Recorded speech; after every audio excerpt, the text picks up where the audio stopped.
Well, week 2 is upon us, and this week we are playing the Austin Peay Governors. What are we looking at, Bob? Wherever you listen throughout the world, it's football time in Tennessee. Well, Austin Peay lost to Southern Illinois 49-23, and that game wasn't as close as it looked because it was down 35-0. Offensively, they liked to run the ball. They was pretty good last year, pretty good in general actually, but they only averaged 1.7 yards last week against Southern Illinois. That does not sound like they've got the running game going very well. But they probably had to run the ball because our top 3 wide receivers transferred out, Tim. And one of those were a 1,000-yard receiver, 76 catches, huge loss for him. But that I'd have to say, Bob, that's not the worst losses they probably had. Yeah, I know they got hammered in the portal. You know, you can when you got seniors leaving, you plan ahead for that. When you have transfers out and your best players are transferring, that kills you. And boy, I tell you what, not only did that happen to 3 wide receivers, but they lost 2 all-conference defensive tackles and their top 2 linebackers transferred out as well. Yeah, pretty much. If you're a small school and you've got some good ball players, give them a bus ticket because they're leaving you. Yeah, and you know what? There was a lot of blowouts this first week of college football. I'm wondering if the portal wasn't a big cause of that. It probably is. Because if you're a smaller school and you've got somebody that thinks they can play Division 1A ball, there'll be a team out there giving them scholarship. Just another reason not to like the portal. Yes. But, you're thinking this team is going to be one of the worst teams we've had in this stadium. And it wouldn't have been had it not been for the portal. Yeah, you're 100% right. So really, this week is about Tennessee getting right for Tennessee. That's true, too. If you like listening about Tennessee, talking about Tennessee football, hit that subscribe button and notification bell. We'd sure do appreciate that. Let's get into what we need to work on, and I think that's mostly what we're looking at this week, Tim. It is. This is about Tennessee. This week is, and it starts off with special teams. We struggled there last week in the punt game, but had fumble, had a couple of kickoffs that went out of bounds. A lot of things to work on, but we excelled in a couple of areas also. Mm-hmm. The punting, I'm not sure how much we're going to get of that this week. We may have to manufacture some punting by punting on 3rd down or something. John Major used to do it all the time. Yeah, he'd do it in the first quarter when we was up 3 points on Alabama. But I don't know, he played not to lose against them. But anyway, that's a long story. But anyway, special teams, I think, is the biggest thing we're going to need to work on.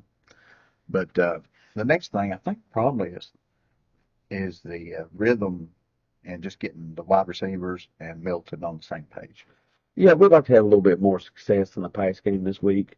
Last week we just ran the ball, because honestly that's what Virginia gave us. Yeah. And we took it. But we'd like to get a little bit more, just a little bit better connection in that passing game this week. Yeah, I think that ought to help. It will help everybody. Milton's probably caught a little bit of flack, but probably wasn't 100% deserved because of some wide receivers may not have been exactly where they were supposed to be in the routes. But another week this week, we should be getting closer to where we need to be on that. Yeah, I expect them to be really on point this weekend, which probably means it goes to our last point. This weekend is about really figuring out who is going to help you this year. Mm-hmm.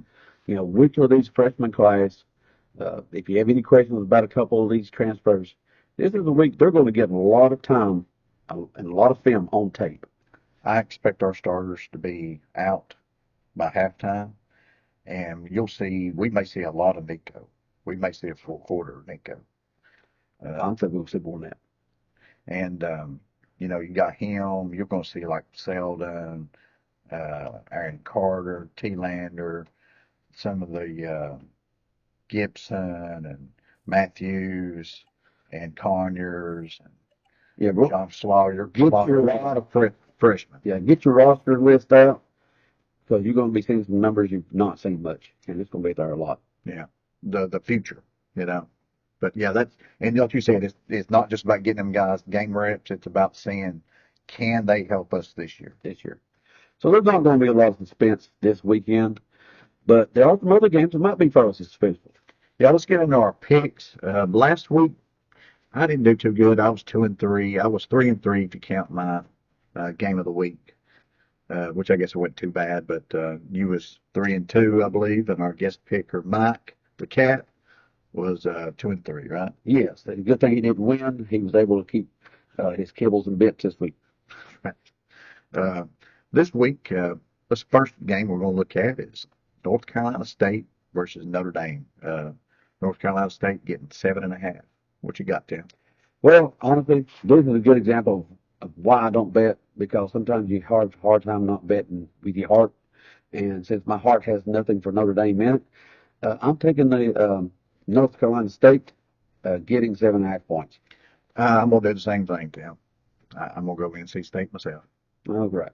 Well, next up is the SEC school, Texas A&M, -4.5 over the Hurricanes, or with the Hurricanes, Bob.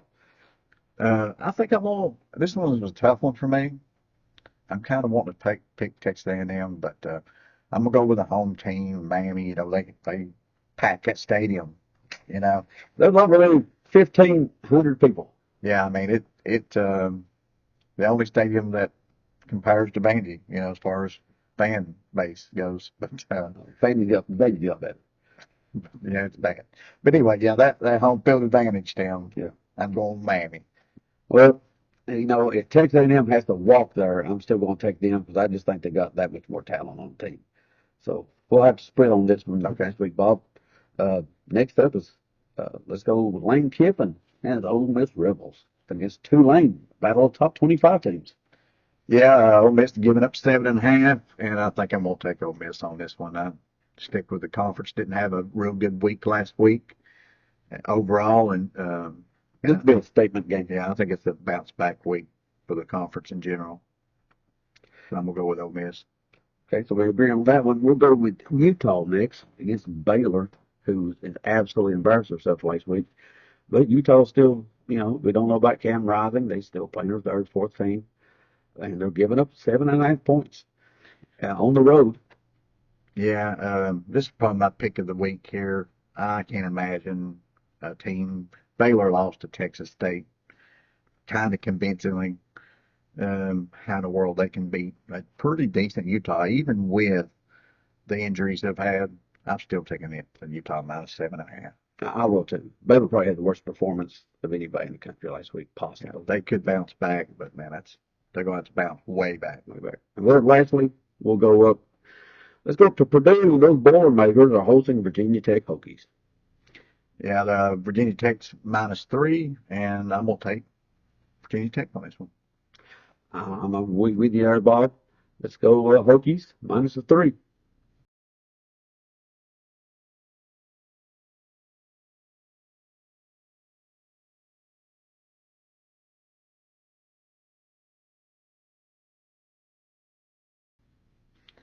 Well, guys, I think that's about does it for this episode.